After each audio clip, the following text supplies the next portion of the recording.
Thomas Edison was one of the world's great scientists. Some 120 years have passed since he invented the light bulb, during which time it has become completely indispensable. Today, millions of tiny bulbs such as this one work together to illuminate huge cities.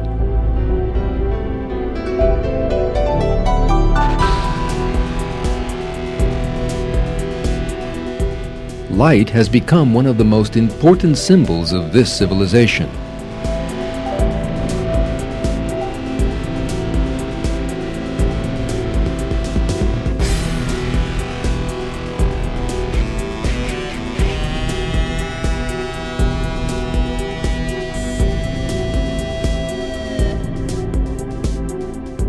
However, there is another source of light. Let us now concentrate on this tiny light shining in the dark. It is powerful and effective. However, the source of this light is very different from the bulb. In fact, it is not a thing at all, but a creature, a firefly.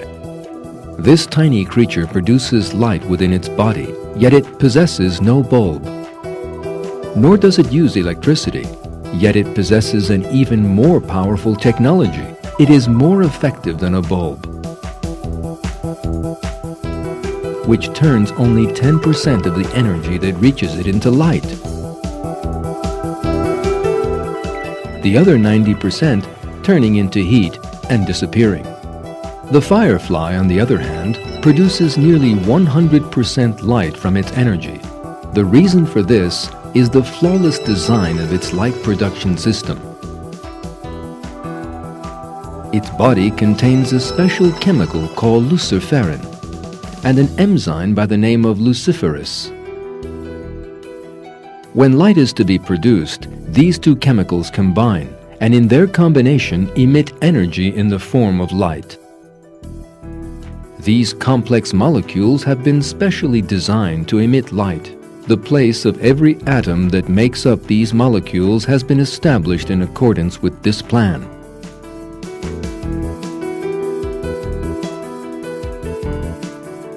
There is no doubt that this biochemical design is no coincidence. It has been specially created in the same way as Allah has given all living things their own different qualities. So has He taught the firefly how to create light.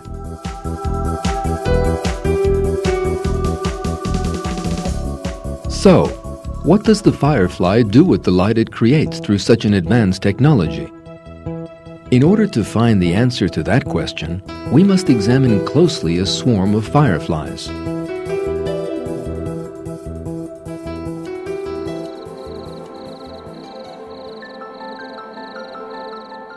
Those images make us feel we are walking beneath the stars. However, what you are seeing are not stars, but hundreds of thousands of fireflies.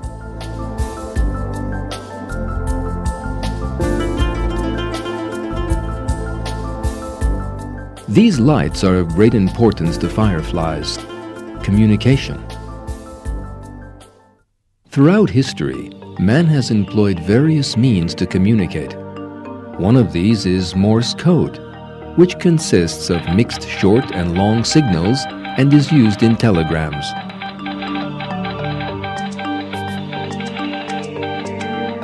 Fireflies use light signals to communicate in a similar way to Morse code. The male firefly turns his light on and off to send a message to the female. This message contains a particular code,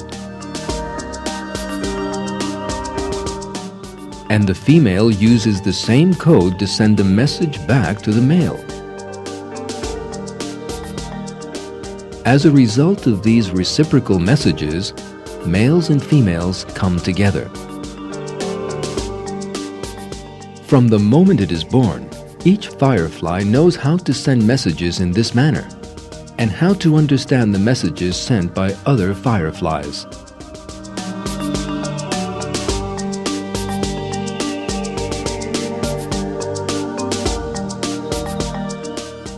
In short, each of the thousands of fireflies we see together on dark nights is a wonder of design.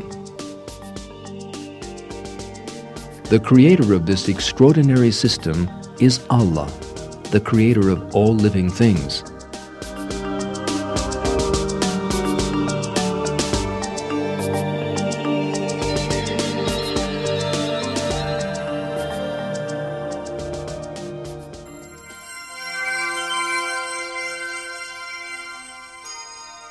Some nights in the Bermuda Gulf, a light show takes place.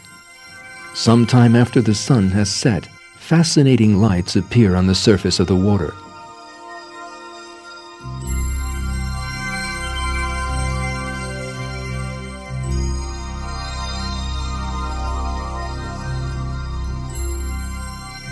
These lights belong to surfacing female sea worms. The female mixes two chemical liquids that she produces in her body. These creatures know, in a miraculous way, how to use chemicals to produce light. The end result is this light show. The females do this in order to attract the attention of males. The creatures approaching, with small bright lights, are male sea worms.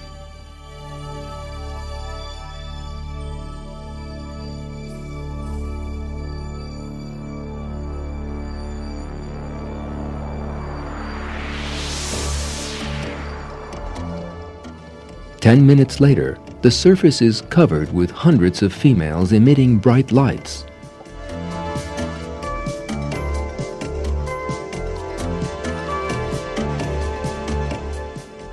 If the moon comes out from behind the clouds and illuminates the water, they go back down into the depths of the ocean.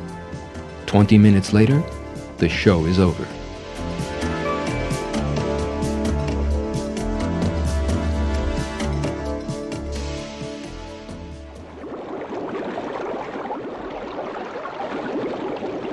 If we wish to see the real place where animals use light to communicate, then we have to go to the darkest place on Earth, the depths of the ocean.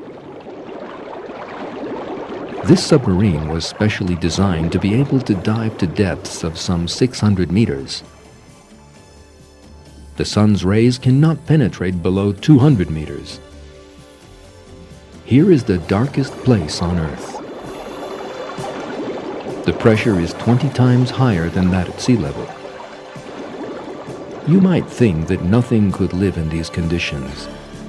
Yet a fascinating picture emerges when a light signal is given from outside the sub.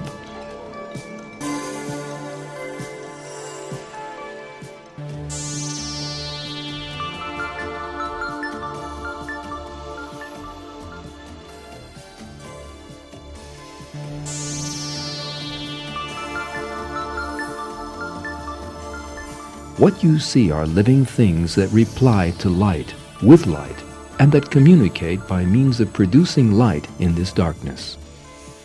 Looking at these creatures close up, you see the magnificent art of Allah's creation. These amazing creatures giving off this red light are a species of jellyfish. The light show from another species higher up is just like an art gallery.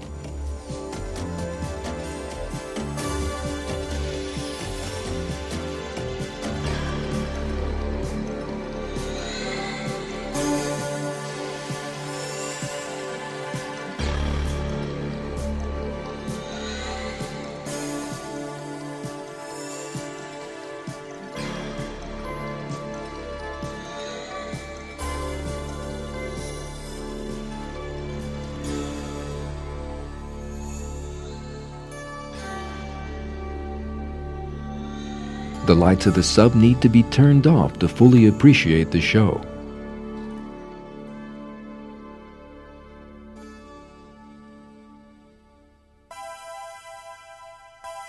Here is a wonderful creature which shines with the light it itself produces.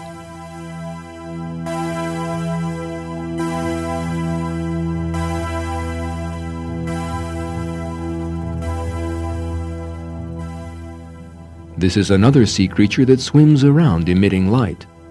Nobody knows what these lights signify. These creatures are all jellyfish. Their bodies are soft and flaccid.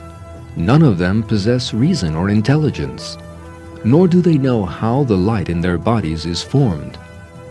It is completely irrational to think that such complex creatures possessing such delicate systems could have come into being by chance.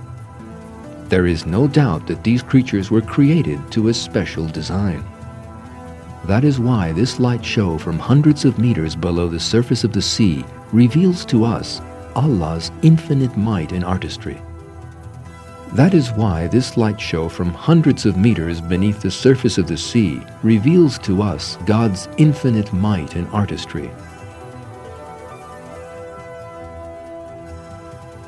He creates uniquely.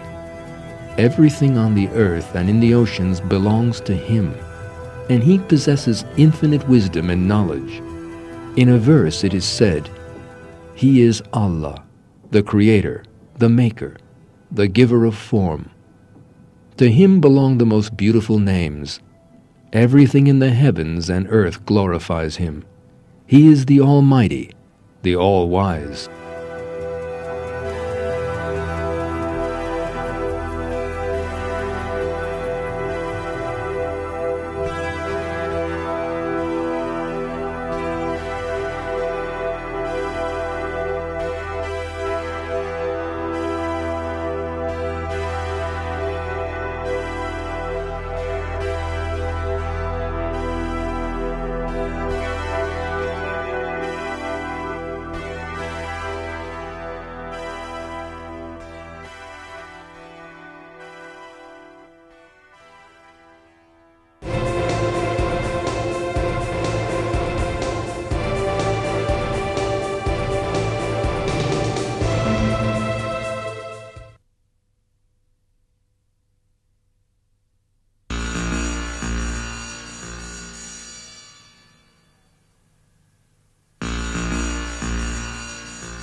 Everybody has seen the tiny creature known as the spider many times in his life.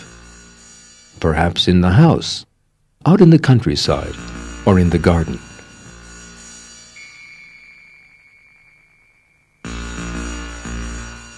This tiny creature attracts very few people's serious attention, yet it is one of the perfect manifestations of Allah's art of creation. We shall have to examine the spider a little closer in order to see this. The first thing that comes to mind when one thinks about spiders are their webs. These webs are marvels of design. A spider's web contains its own architectural blueprint and the engineering calculations to accompany it.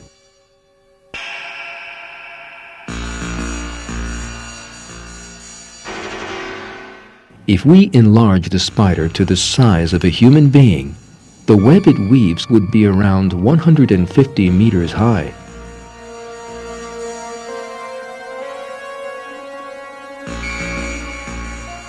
That is the same height as a 50-story skyscraper. If a spider were so large as to be capable of making a 50-meter wide web, the web would be strong enough to stop even a jumbo jet.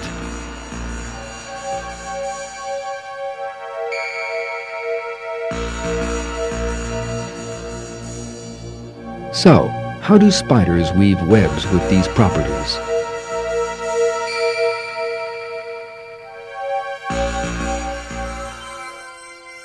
In order to succeed, the spider first needs to draw up a blueprint, just like an architect. That is because an architectural structure of such size and strength is impossible without a blueprint. After the blueprint has been ready, the spider needs to calculate what loads will be placed on what areas of the web, just like a construction engineer. Otherwise, the web would just collapse.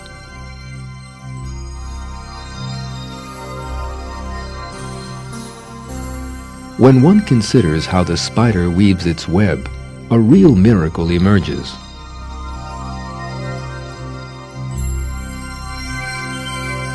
The spider first casts a silk it has spun into the air. and air currents then carry it to a fixed point where it can stick. Then the construction work begins.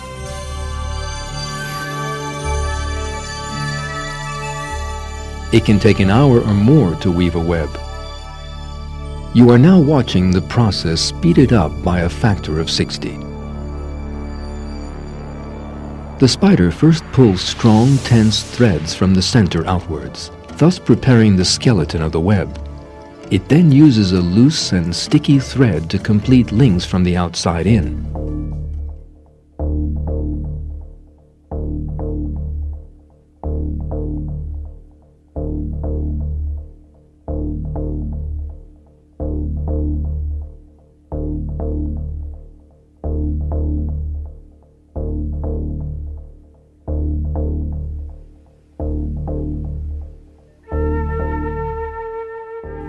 And now the trap is ready.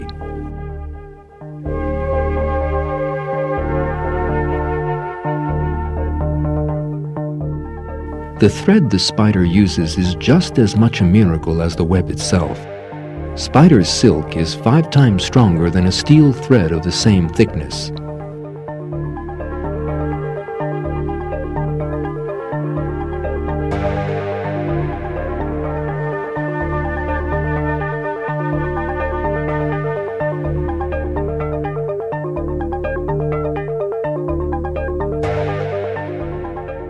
It has a tensile force of 150,000 kilograms per square meter.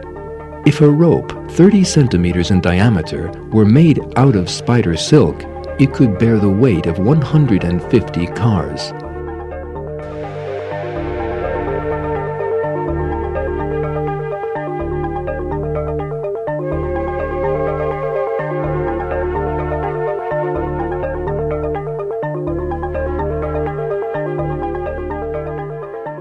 Scientists took spider silk as a model when producing the substance known as Kevlar, which is used in the production of bulletproof jackets. A bullet traveling at 150 meters a second can tear apart most things with which it comes into contact, but not fabric made from Kevlar.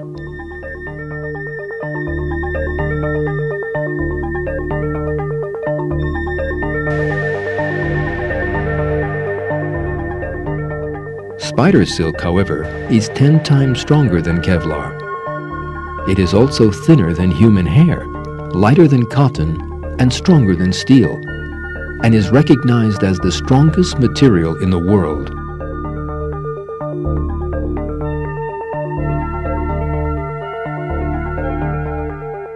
Steel, which is one of the strongest materials available to man, is produced in heavy industrial facilities using iron in furnaces at temperatures of thousands of degrees. It is specially designed to be highly resistant and is used in wide structures, tall buildings, and to build bridges.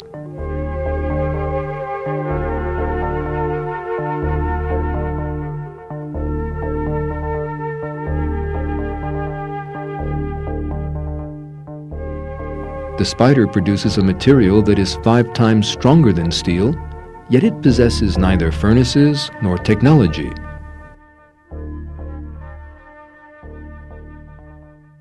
It is a tiny creature with no intellectual ability. It is a great miracle that a tiny creature like that should produce a thread tougher than steel and erect structures using this thread in the same way as architects and engineers do. People generally think of spiders as creatures that use webs to catch their prey. This species, called Dinopis, however, does not wait for the prey to get caught in the web, but constructs a moving trap. It produces special threads by making 200 brush strokes a minute. It then adds the threads to each other in an intelligent plan. Then the deadly trap is ready.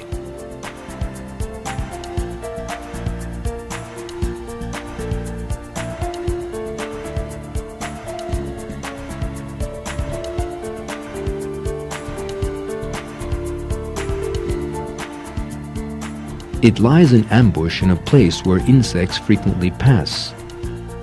Its sharp eyes make out the slightest movement.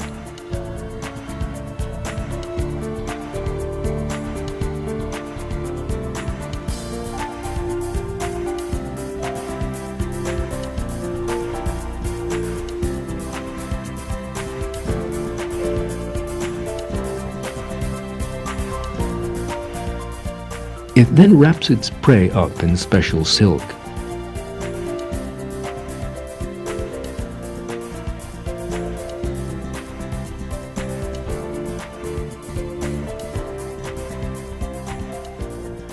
The spider catches more than one victim in a night and weaves a separate web for each one. This web is a real wonder of design. The prey has no chance to escape.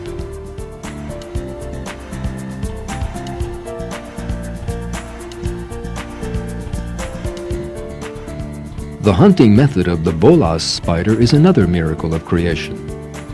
This spider uses an irresistible method for attracting its prey, the male moth.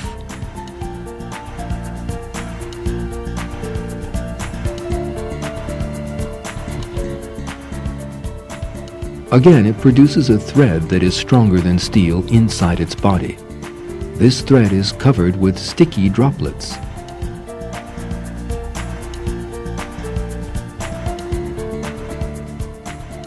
It then dangles the thread from a tree as if it were a fishing rod, making little casts and waiting patiently, just like an angler. The spider has an ingenious trick for attracting its prey. Female moths release the hormone pheromone to attract male moths to them. The spiders reproduce this smell and place it at the end of their traps.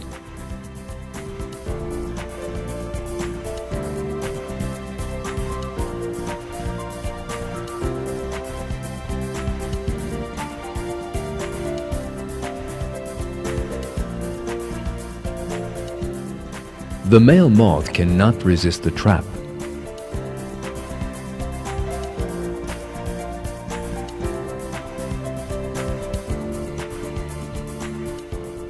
When the moth approaches, the spider starts to wave the thread like a lasso.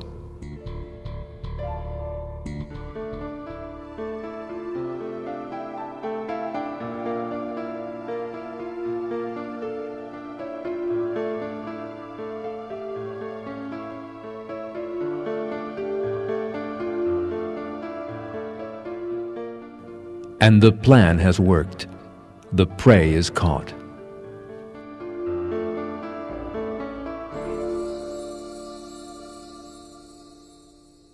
On the screen, you can now see the chemical formula of the pheromone given off by female moths. The substance has a distinct chemical formula and is only to be found in female moths. We would have to go through a number of stages in an advanced chemical laboratory if we wanted to reproduce the same chemical. If we imagine the spider uses its own intelligence to reproduce this hormone, then it would have to follow the same path. It would first have to find a female moth and learn how it attracts male moths. It would then have to take a sample of the pheromone from the female moth. It would have to study it,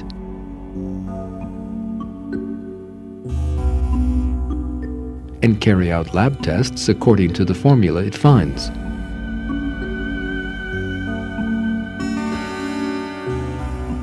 Then it would have to attach the resulting chemical to the end of its lasso.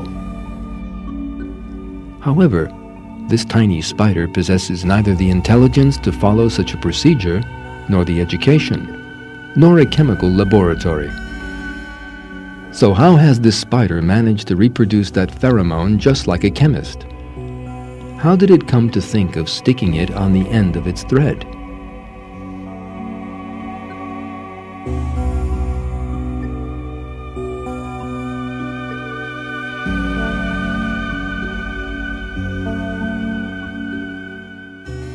Such questions lead us to an evident truth. The chemical pheromone, the moths that produce it, and the spiders that use it for hunting were all brought into being by Allah. These examples once again reveal the art of creation of Allah, Lord of the entire universe and of all living things in it.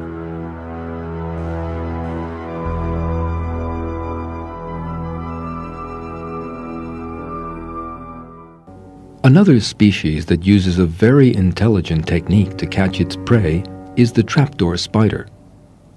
Instead of using a web like other spiders, this species attacks from beneath the ground. It first digs itself a burrow in the ground and then makes a round cover for its lair using silk and pieces of earth. It sticks one edge of the cover to the ground like a hinge. It stretches taut threads outward from its lair and then camouflages the threads and the entrance to its lair with earth or leaves. Thanks to this system, it can feel the smallest vibration outside its lair and head straight for the source of it.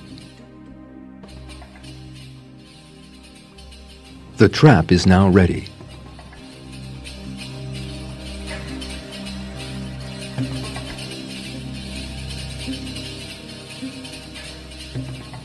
The insect approaches with no idea that anything is wrong and falls prey to the spider.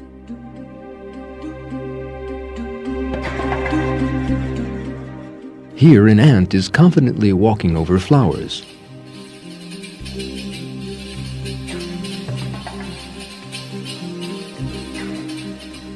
This flower is the spider's booby trap.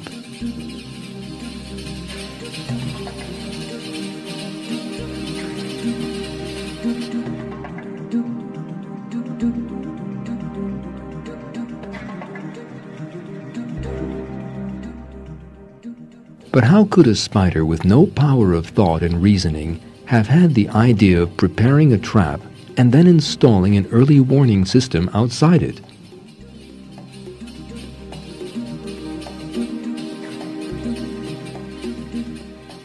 Who taught it to hide its lair by imitating the flowers on the ground?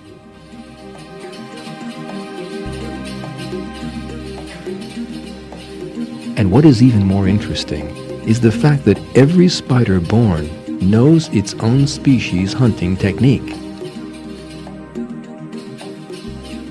This young bolus spider has made its first lasso. The spider is even smaller than your fingertip, and the lasso tinier than the head of a pin. This newly born Dinopus spider has woven a miniature web. The baby spider is an engineer from the moment it comes into the world.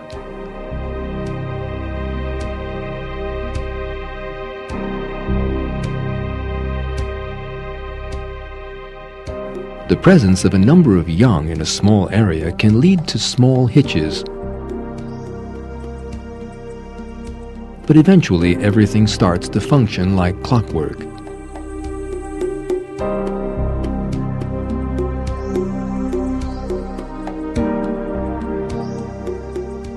These baby spiders will soon leave their mother to make their own nests. There is no doubt that this shows that spiders are inspired to weave webs and build traps. Neither is there any doubt that it was Allah, the Lord of all the worlds, who creates these creatures with these wonderful features and inspires them what to do.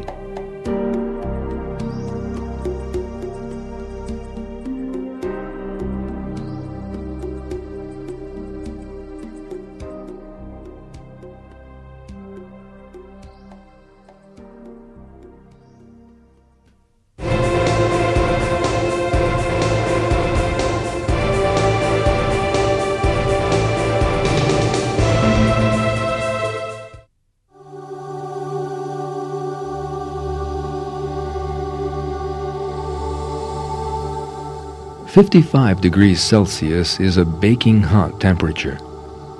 Endless sand dunes stretch away into the distance. There are sandstorms that swallow up everything they come across and make breathing impossible. The desert means inevitable death for an unprotected human being caught in it.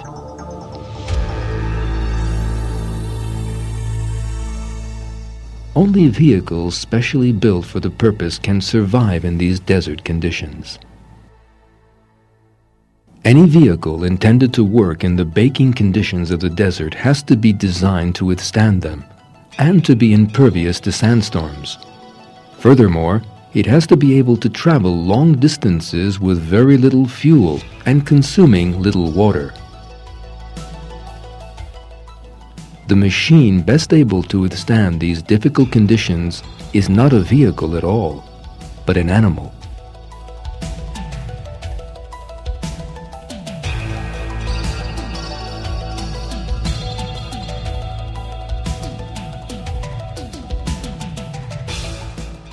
The camel has served desert peoples throughout history and has almost become a symbol of the desert.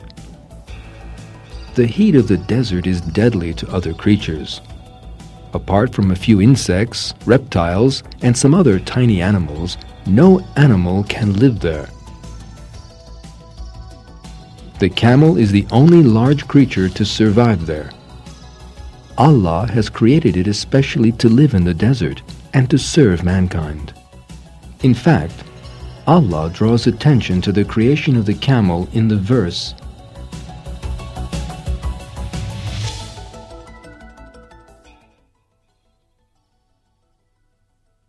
"Have they not looked at the camel, how it was created?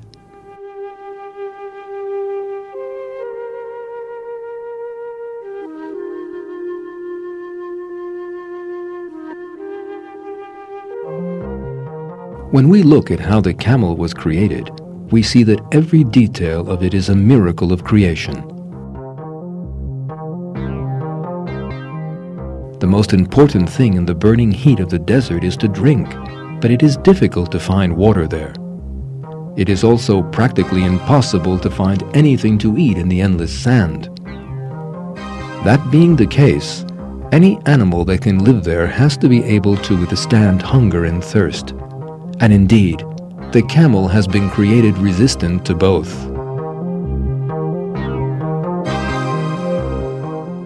The camel can survive up to 8 days in 50 degrees temperatures without eating or drinking. When the camel, which can go without drinking for long periods, does find a source of water, it stores it up. Camels can drink up to a third of their body weight of water in 10 minutes. That means up to 130 liters in one go. The storage area is the camel's hump. Some 40 kilograms of fat are stored there. Thanks to this, the camel can travel for days in the desert without eating anything.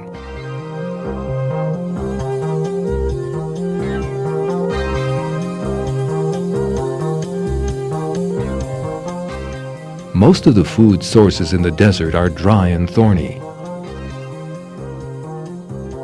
Yet the camel's digestive system has been created according to these harsh conditions. The animal's teeth and lips are constructed to enable the animal to eat even sharp thorns with ease. Its stomach, which has a special design of its own, is strong enough to digest almost all plants in the desert.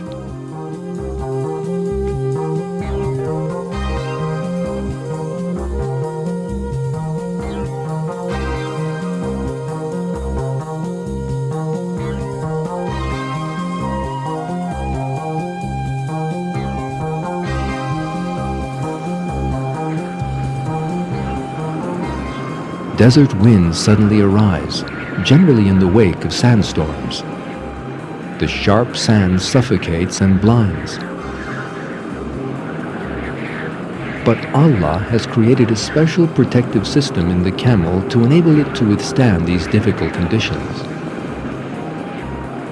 The eyelids of the camel protect the animal's eyes from dust and grains of sand.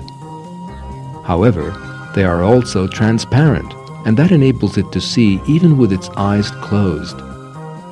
Its long, thick eyelashes are created so as to prevent dust from getting into the eyes.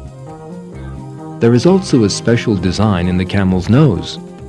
When sandstorms blow, it closes its nostrils with special lids.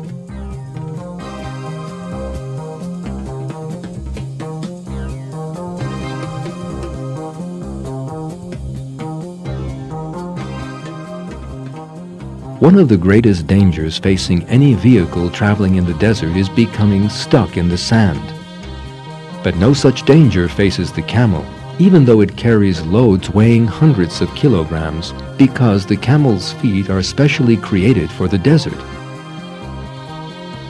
The animal's wide toes stop it sinking into the sand and function like snowshoes.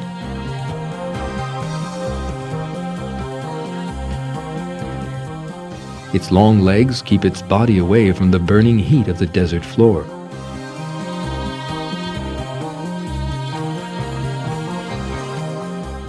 Its body is covered in thick, hard fur. This protects the animal both from the burning rays of the sun and from the desert chill after the sun sets. Some parts of its body are covered in thick protective layers of skin. These thick layers are placed in those regions that will come into contact with the ground when it sits on the scorching sand. This prevents the camel's skin from burning. These thick layers of skin are not calluses that develop over time. The camel is born with them. This special design brings out the perfection of creation in the camel.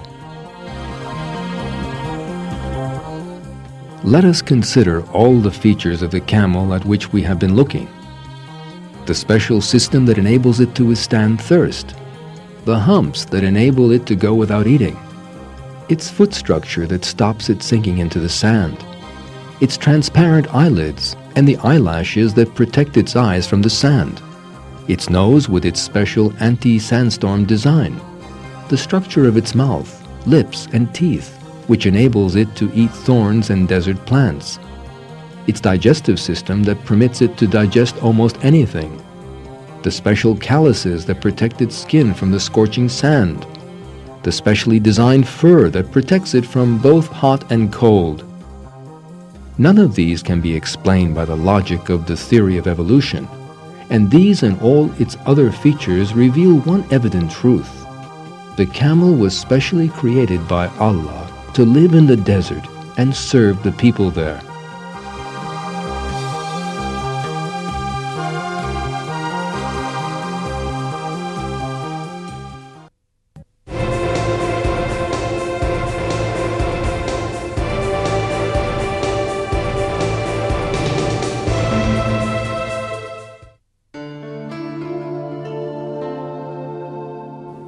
In this film, we have engaged in a voyage from the depths of the oceans to scorching deserts and Amazon rainforests. The creatures we have seen on that voyage have allowed us to witness a very important fact. The might of Allah and the splendor of His creation are manifest in all corners of the world, and His wisdom encompasses everything.